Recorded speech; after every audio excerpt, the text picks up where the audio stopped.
So I don't really know how to start this video.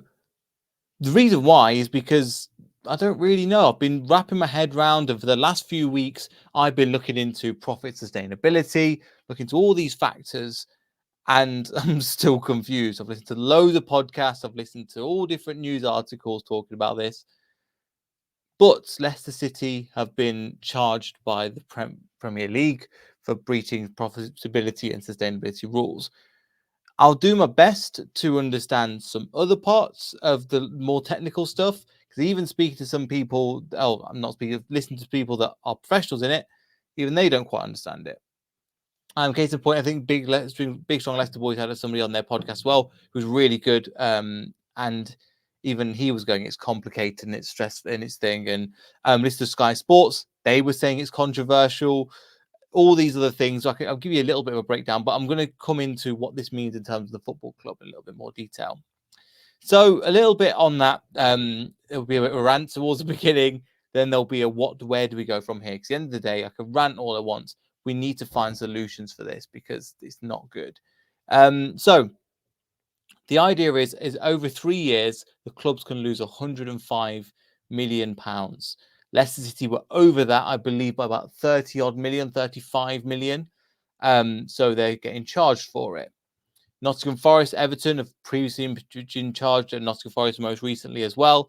So it was 4-point deduction because they were 34 million over, and then -2 because of good behaviour, from what I've seen. Now, without getting into too much of the detail, and you probably have heard of some of these before, just want to go on a bit of a rant and just go, what the hell has happened to our football club? There was a time where we had everything. People would look at us, even from a top six, and go, wow, your club's well run. We should do things like them. Sell big players, and it's gone in the last few years down dramatically. It all started, I think, when we didn't sell it. I think there's three people to blame: Brendan Rodgers, because for some reason, top, and also the board all have to hang their heads in shame. Brendan Rodgers, I know, is on another level. And imagine after he was told he won't be getting any money, threw his toys out the pram, goes, fine, I don't care, get this club relegated, don't care. Top for believing Brendan. Well, Brendan Rodgers was there, putting steel on him and going, "Oh, I know how to run a Premier League club. I know what I'm doing." No, you don't. And then getting into all sorts of trouble, spending stupid money on stupid players that end up leaving on a free. That's pathetic. Top for believing in him. At the end of the day, whose responsibility for a company? If the company goes down, it is the CEO and it is the people, the executive team. And so the board, top, all Rudkin, the board, all need severe criticism for the way they've handled this. And I'm just like, what the hell's happened, man? We were so well run. We had a system that worked, and I understood a little bit to get to the next level. We didn't have to sell players, and it just backfired. It could have been there's part of me that's just really angry about it, but the part of me that kind of understands if we want to compete at the top level every season, we have to up our wages. Otherwise, these players leave for no money whatsoever. We can't. They look to the likes of Kante, and what happened for him leaving for 32 million? We can't happen again. Is top at the same level as Vichai? No, but we need to revert back to the way that we used to run the club. Sell a player, reinvest that money in the squad, and eventually, slowly, we were building a better team. And it was really nice. You're like, okay, great. You can see where the 80 million for Maguire is going into Sionchu, is going into Johnny Evans, is bringing in players like Ricardo Pereira. And you could see what they were trying to achieve. And then it's just what they decided. Well, Brendan Rodgers, in my opinion, and from what I've heard, said, listen, I know what we need to do with this club. And Top goes, okay. The ball goes, okay. And it just goes horribly wrong. They spent loads of money, I think it was, and they spent on Patson Daka, Samore, Vestergaard that season, Ryan Bertrand that season, lots of money on these players. Most of them haven't worked out until last season. I think none of them have worked out, let's be honest with you. And then this season, some of them, like Vestergaard's obviously stepped up. Patson Daka's, for me, I'm a big fan. Jury's still out, in my opinion. And we didn't sell an Alamo Lookman, who was actually probably the brightest out of all of them, and ended up going and smashed another club. When we looked at that and what was happening, I mean, it went horribly wrong. And from that fifth position, the idea was to build, and that was going to be that fifth, that couple of points takes us into the Champions League. And we were lucky. If you remember me, I was talking about that. We were lucky to get 8th that season. We were 14th, 15th for large portions. And just a couple of wins took us up to 8th, literally on goal difference ahead of Wolves, who I think were battling for top 4. But I kind of ran over because it's just what's happened to the football club. This needs to be a wake-up call. There is I'm partly angry at the football club. I'm also partly angry at the FA because we all know, and I think it's been out there in public, that the Premier League doesn't want another Leicester to happen. We were the one-off. And I'm not saying they're punishing it because of it, because the rules were there, the rules set out, and we did break them. Even if we tried last year to try and recuperate as much as possible, it didn't work out. So what does this mean going forward? Looks like more than likely Leicester City are going to have a points deduction, not for this season, but coming into the next season, as it's a Premier League and we're not in the Premier League. I would go through the Leicester City statement. It says naff all. So I didn't really want to bring up too much of that. Basically says we're disappointed and we're surprised at this. Kind of fighting words, but at the end of the day, this news came out of nowhere. It came out of nowhere a couple of weeks ago now. This is the case. So it looks like next season we'll be sorting a points deduction. I still think we're going up. I still think we're going to finish in the number 1 position. And I think the main thing is getting automatic promotion to Premier League. Now, when it comes to it, we've showed recently we can compete against like Chelsea and Bournemouth, another one. Oh, so tired of talking and doing research on property sustainability, and because at the end of the day, it's not the reason why I support football. It's not the reason why I watch football. It's just something that's up at the moment. What do I think is going to happen? So this is where we need our Nigel Pearson moment, and by this I mean siege mentality. They know that this is a situation that, again, it's against Leicester. But what you've seen with the likes of Everton, and what we've seen, for example, when we were nearly relegated, there was lots of criticism around Nigel Pearson. He turned the place into the fortress. He grabbed everybody round and he goes, we're going to siege it now. We're going up. We're going to do this and we're going to do it for each other. Forget everybody else. This is what we're going to do. And that's what we need from this club, from this team. Forget what's happening off the pitch, even though it's hard.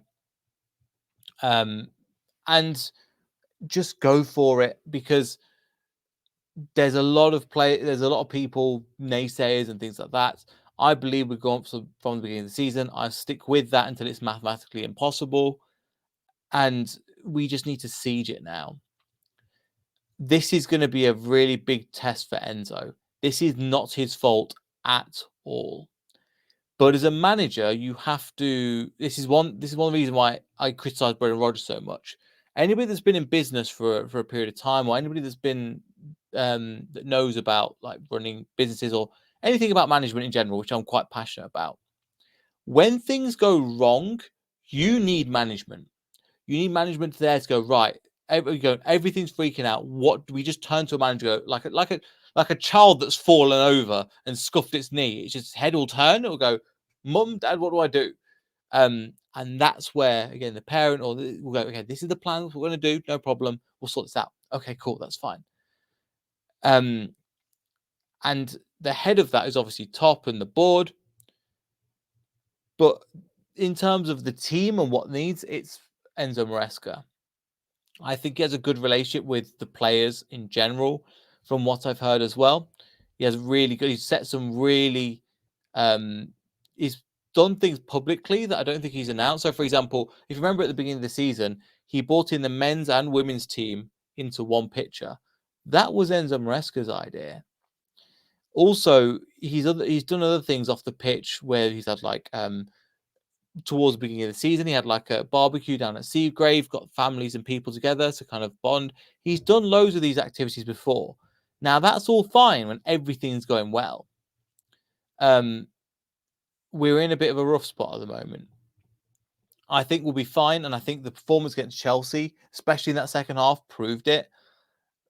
But this is a different test for Enzo.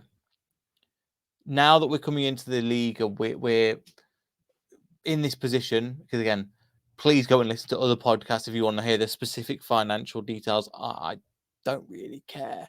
In terms of the nitty gritty, I just know that we're being charged. More than likely, we're being charged. It will be anywhere from 4 to 6 points, unless City haven't given their accounts over, which I thought was interesting, because I'd take that points deduction, because otherwise what would happen is if we release these rules and we say this is how much we're making, we'll say, right, we've got, I say, 34 million to make up. Right, we'll take Harry Winks. So we'll get him for 3 million. Why? You're in financial trouble. We're going to do that. And once we lose him, and imagine somebody goes, well, Ricardo Pereira, yeah, he's only, well, you've only got that, so I'll give you 8 million for him. We don't really have any bargaining chips that way. So giving the board some credit where it's due, they've kept their claws close to their chest on that on purpose. And